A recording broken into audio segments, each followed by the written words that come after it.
ডিটারমিনেন্টের উপরে একটা সহজ প্রবলেম, অনেক সময় অনেক টাফ প্রবলেম যেমন থাকে সেরকম ইজি প্রবলেমও অনেক সময় থাকে। তো এটা মোটামুটি ইজি, তোমরা সহজে করতে পারবে যদিও, তবুও এটা করানো তোমরা যাতে এই ধরনের প্রবলেমগুলোতে তোমরা এনগেজ করতে পারো নিজেদের, হ্যাঁ, অ্যাটেনশানটা থাকে, বুঝলে। এখানে কি বলছে, determinant x minus four two x two x two x x minus four two x two x two x x minus four equal to দিয়েছে A plus B x into x minus A whole square, then the order pair of A B equals to, এই চারটে option আছে, কোনটা হবে, মানে তোমার এ আর B এর এটা ভ্যালুটা কত হবে, বুঝলে। এখানে কি হবে তাহলে তুমি করো এইটা সলিউশন। এখানে কি হবে, x minus four two x two x two x x minus four two x, মানে two x two x x minus four, তাই তো। এবার এগিয়ে যাও, এই ডিটারমিনেন্টটা করতে থাকো। এখানে দেখো একটা জিনিস লক্ষ্য করবে, আমি যদি তোমার কলমগুলো যদি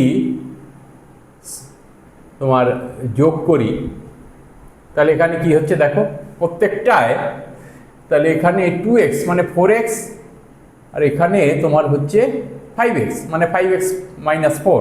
এটা করে দেখো, এটাও তাই, এটা করে দেখো একই হচ্ছে ফাইভ এক্স মাইনাস ফোর, তাই তো। কিংবা এইভাবে যদি তোমার রোগুলো যদি অ্যাড করো সবগুলো একসঙ্গে, তাহলে ওই একই হচ্ছে ফাইভ এক্স মাইনাস ফোর, এটাও ফাইভ এক্স মাইনাস ফোর, এটাও ফাইভ এক্স মাইনাস ফোর। তাহলে আমি একটা কাজ করি, R one dash equal to R one plus R two plus R three, তাই তো। দেখো এবারে কি হবে তাহলে, এখানে দেখো, এখানে আমি যদি করি তাহলে হচ্ছে ফাইভ এক্স মাইনাস ফোর, এটাও ফাইভ এক্স মাইনাস ফোর, এটা ফাইভ এক্স মাইনাস ফোর। দেখো এইগুলো যদি অ্যাড করি তাহলে এটা আসছে, বাকিগুলো একই থাকবে। এখানে two x x minus four two X, তাই তো। এখানে two x x minus four, তাই তো।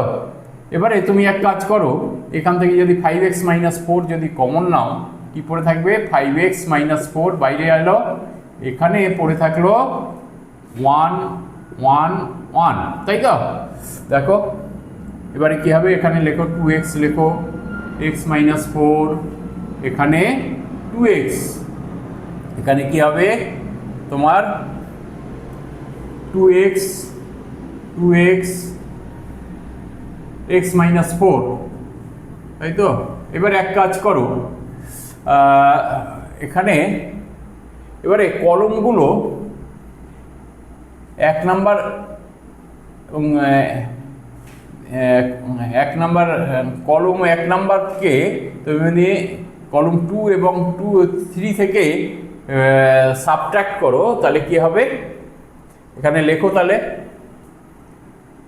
C2 dash equal two C2 minus C1 এবং C3 dash equal two C3 minus C1, তাই তো।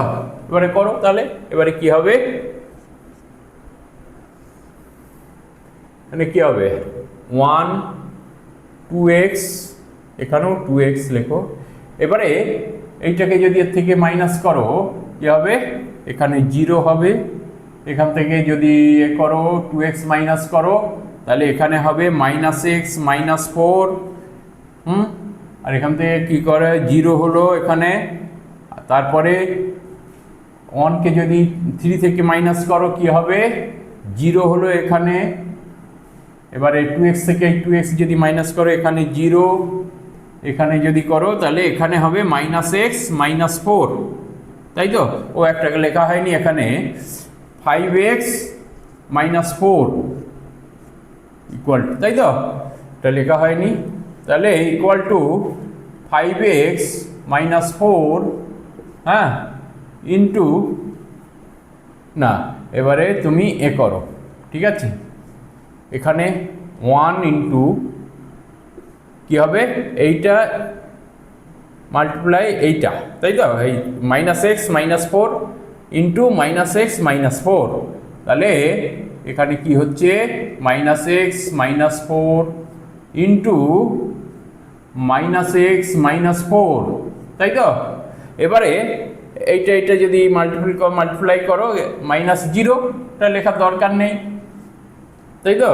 দেখো এবারে 5x - 4, এবারে এখান থেকে তুমি এক কাজ করো, এখানে যদি এখান থেকে মাইনাস কমন নাও, এখান থেকে মাইনাস কমন নাও, তাহলে মাইনাসে মাইনাসে প্লাস হচ্ছে, তাহলে এখানে কি পড়ে থাকে x + 4 হোল স্কোয়ার, তাই তো? দেখো এইবারে এর স্ট্রাকচারটা দেখো, যেভাবে আছে সেইভাবে আমি করব। এইটাকে আমি কি লিখতে পারি, দেখো a + bx, মানে এখানে লেখো তাহলে -4 + 5x, তাই তো? আর এখানে x - a আছে, তাহলে এখানে লেখো x মাইনাস, এখানে একটু করে লেখো x - -4 হোল স্কোয়ার, তাই তো? দেখো একদম এইভাবে নিয়ে এলাম, তাহলে এর সঙ্গে যদি কম্পেয়ার করো, তাহলে এখানে কি হচ্ছে a = -4 আর b = 5, তাই তো? তাহলে a = -4, b = 5, তাহলে অর্ডার পেয়ার কি হবে, অর্ডার পেয়ার ইজ কত, -4 5, তাই তো? তাহলে অপশান কি হবে, অপশান হচ্ছে -4 5, না -4 বলছি, অপশান হবে এ, তাই তো? এ, ঠিক আছে, খুব সহজ প্রবলেম, কোনো অসুবিধা হওয়ার কথা নয়, তবু একটা করিয়ে দিলাম যাতে তোমরা মানে অ্যাটেনশনটা থাকে ডিটারমিনেন্টের উপরে, অসুবিধা হওয়ার কথা নয়। যদি ভিডিওটা ভালো লেগে থাকে অবশ্যই তোমরা সাবস্ক্রাইব করবে, শেয়ার করবে এবং লাইক করবে, যাতে পরবর্তী আরও ভালো ভালো ভিডিও তোমাদের দিতে পারি। Thank you.